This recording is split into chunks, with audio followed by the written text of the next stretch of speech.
É com muito prazer aqui no site da Comunidade Católica Famílias Novas que eu vou conversar com o professor de História Evandro Faustino, que está organizando inclusive um belo trabalho lá no Colégio Volare, que é um colégio que está surgindo na cidade de São Roque, e ele nos deu a honra de sua presença, um trabalho muito interessante com os jovens, discutindo, conversando com os jovens sobre assuntos importantes como a Idade Média, a Inquisição, a história do Brasil. Primeiramente, queria te agradecer pela presença e falar como é que o senhor se sentiu estando com esses jovens da Comunidade Famílias Novas, qual a importância desse tipo de trabalho com os jovens de um modo geral. Eu que agradeço a presença, eu que agradeço estar aqui. Fico muito contente em visitar essa comunidade, fico muito contente em visitar vocês. Fiquei muito feliz em ver jovens interessados em aprofundar a sua cultura católica, sua cultura histórica, sua cultura apologética. Perceber que existem muitas formas de defender a Santa Igreja Católica que às vezes a gente esquece. Perceber que existe argumento, a Igreja Católica tem argumentos para responder a qualquer acusação, que durante 20 séculos a Igreja Católica soube responder e continuar respondendo sempre.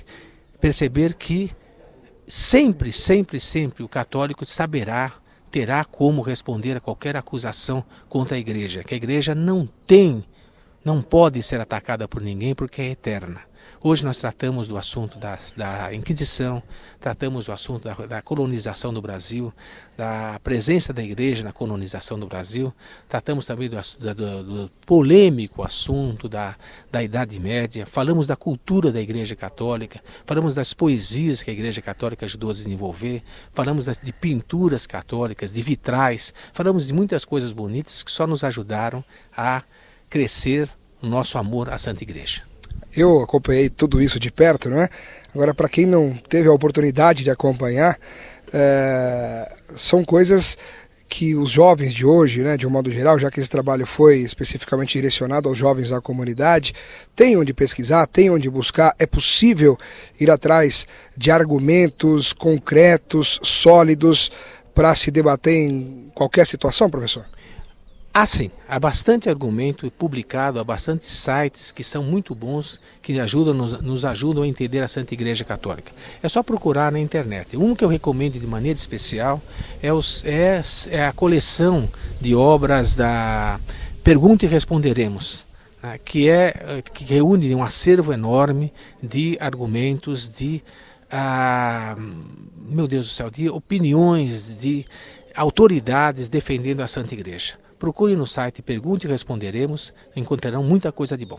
E a gente acompanha que cada vez mais a igreja ou as pessoas que compõem a igreja se sentem até certo ponto sufocadas em alguns ambientes, porque as pessoas de modo geral procuram alguma coisa para atacar, direcionada à igreja, e se as pessoas não conseguirem realmente se armar, entre aspas, com embasamentos, vai ficar difícil, embora a igreja seja uma instituição que já dure mais de 2000 anos e até hoje ninguém conseguiu destruir, mas se as pessoas não se prepararem, a dificuldade aumenta, né, professor?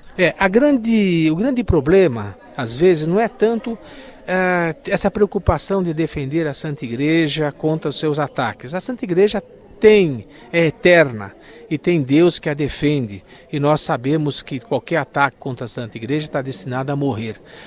Mas a necessidade de estudar vem também de um outro problema, que é eu mesmo me convencer, eu mesmo saber que eu estou seguro. Às vezes é necessário eu saber o argumento para a minha própria segurança. Dificilmente o nosso argumento vai convencer alguém que é radicalmente contra a Igreja. O que convence alguém que é radicalmente contra a Igreja a mudar de opinião e apoiar a Igreja Católica é a graça de Deus. Mas nós podemos ser um veículo da graça de Deus. Em primeiro lugar, argumentando, sabendo argumentar. Aliás, em primeiro lugar, rezando pela pessoa. E em segundo lugar, argumentando, nessa ordem. É fácil hoje ser fiel ao Papa, fiel à Igreja e mostrar para as pessoas que é possível ser feliz assim? Sim, claro, é uma felicidade, né? Nos faz felizes, nos realiza. Professor, só para a gente finalizar, já agradecendo a sua atenção aqui por estar presente conosco durante todo esse dia, queria que o senhor citasse aqui de uma maneira até mais descontraída algum momento desse encontro que tivemos, se quiser abordar até um dos temas que foram discutidos, para expor aqui para todo mundo que está nos ouvindo pelo site da Comunidade Famílias Novas possa ter um pouquinho de ideia do que foi falado tanto aqui, né? Um assunto assim que o senhor queira assim abordar. O que eu acho que foi mais divertido foi quando nós tratamos da mentalidade medieval. Existe a respeito da Idade Média um preconceito que a Idade Média é uma época triste, uma época sinistra, uma época feia, uma época em que todo mundo tinha medo, e que nós verificamos aqui o que é a realidade histórica, que a Idade Média foi uma das épocas mais felizes e mais alegres do mundo. Com todos os problemas que teve todas as épocas, a Idade Média, em vez de ser a Idade das Trevas, é com toda certeza a Idade da Luz. E os livros de história hoje que basicamente nós vemos nas nossas escolas pelo país, de um modo geral, claro, eles conseguem retratar fielmente o que foi a Idade Média, ou é aí que mora o problema? É aí que mora o problema. Justamente, os livros de história, infelizmente, eles não seguem a pesquisa histórica.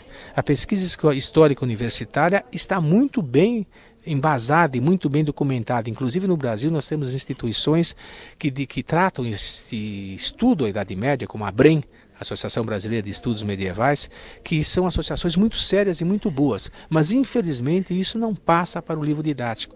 Isso fica no círculo dos intelectuais, no círculo da universidade. Os livros didáticos, infelizmente, a maior parte deles está baseado ainda em preconceitos que têm no mínimo 200 anos. Por exemplo, assim, dá uma ideia de preconceito. A ideia, por exemplo, de que a mulher não tinha alma, ou a ideia de que a Idade Média era uma época de sinistra, ou a ideia de que a exploração do senhor feudal sobre o vassalo era uma exploração desumana. Tudo isso já está mais do que documentado, já está mais do que visto em todos os trabalhos sérios, mas infelizmente os livros didáticos ainda estão escorados nas trevas, isso sim, nas teias de aranha do século XIX. Professor Evandro Faustino, professor de História, muito obrigado por sua atenção aqui, principalmente pela presença nesse dia que foi sensacional e nos enriqueceu bastante. Espero que o senhor possa estar conosco em outras oportunidades também. Eu que agradeço.